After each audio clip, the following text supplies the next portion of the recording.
Bazı yerler vardır. Zamanın donduğu, sessizliğin bile bir ağırlığa sahip olduğu yerler. Ural Dağları'nın kuzeyindeki bu isimsiz geçitte onlardan biri. Ama artık bir adı var. Onu son kez görenlerin adıyla anılıyor. Dyatlov Geçidi. 1959 kışında Sovyetler Birliği'nin en parlak gençlerinden 9 dağcı bir macera için buradaydı. Hepsi deneyimliydi. Hepsi hayat doluydu. Ama hiçbiri geri dönemedi. Arkalarında bıraktıkları tek şey cevaplardan çok daha fazla soru doğuran donmuş bir sessizlikti. Peki o gece Ölüm Dağı'nın eteklerinde gerçekte ne yaşandı? Gelin bu donmuş bilmecenin parçalarını birlikte arayalım. Her şey neşeyle başladı. Ural Politeknik Enstitüsü'nün kayak kulübünden geleceğin mühendisleri, fizikçileri. Önce ekibi tanıyalım. Onlar sadece bir isim listesi değil, hayalleri olan 9 insandı. Igor Dyatlov, 23 yaşında, grubun lideri ve rotanın beyni.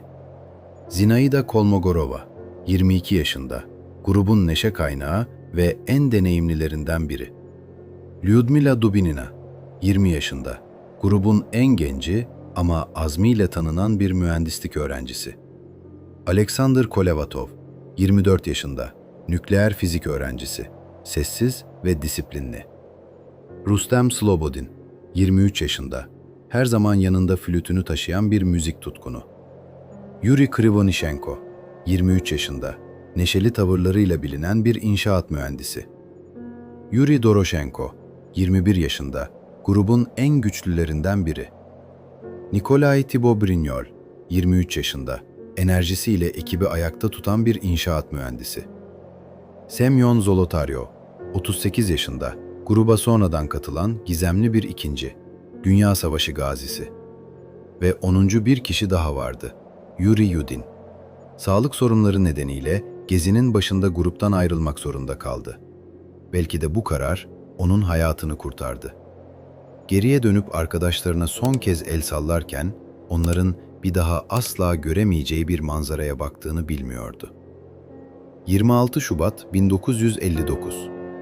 Kayıp ihbarından haftalar sonra arama ekibi Ölüm Dağı'nın yamacında bir şeye rastladı.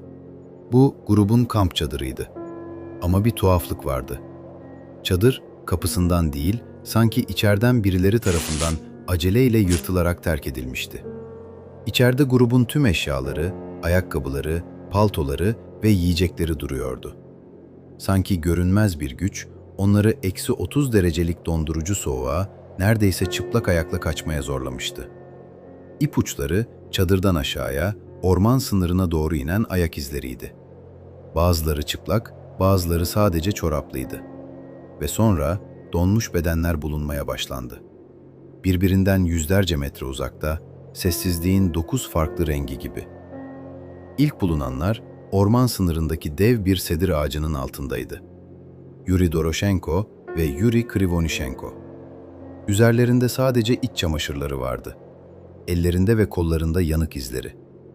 Yakmaya çalıştıkları küçük bir kamp ateşi sanki son bir umut çığlığı gibiydi. Sedir ağacı ile çadır arasındaki yolda lider Igor Dyatlov bulundu. Ondan biraz daha yukarıda Zinaida Kolmogorova.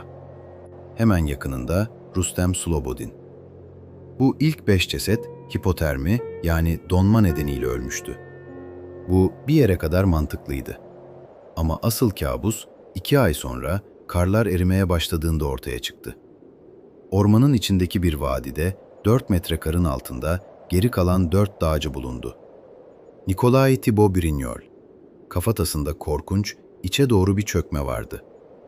Semyon Zolotaryov ve Lyudmila Dubinina. İkisinin de kaburgaları paramparça olmuştu. Ama en tüyler ürpertici detay bu değildi. Lyudmila'nın dili ve gözleri, Semyon'un ise gözleri yerinde yoktu. En şok edici detaysa şuydu. Bu 4 bedenin üzerinde dışarıdan hiçbir boğuşma ya da darp izi yoktu. Sanki devasa, görünmez bir el tarafından ezilmişlerdi. Peki ne oldu? Sovyet yetkililerinin resmi açıklaması kısa ve netti. karşı konulamaz, bilinmeyen bir doğal güç.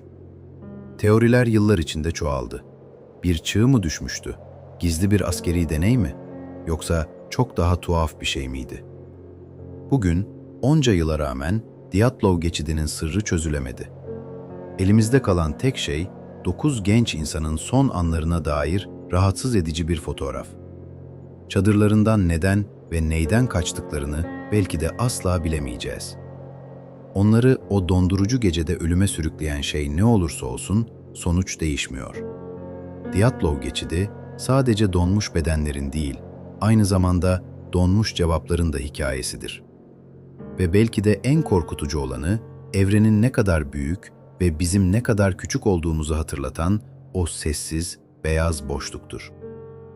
Bu videoyu hazırlamak ve detayları sizin için bir araya getirmek gerçekten uzun ve titiz bir çalışma gerektirdi. Ancak sizin ilginiz ve merakınız harcadığım tüm bu zamanı anlamlı kılıyor. Eğer bana bu süreçte destek olmak isterseniz, kanala abone olmanız ve videoyu beğenmeniz yeterli. Bu küçük ama değerli desteğiniz sayesinde ben de daha büyük ve daha ilginç dosyaları açmak için gereken motivasyonu buluyorum. Yorumlarda hangi konuları merak ettiğinizi paylaşmayı unutmayın. Hepsini tek tek okuyorum. Bir sonraki araştırmamızda görüşmek üzere. Hoşça kalın.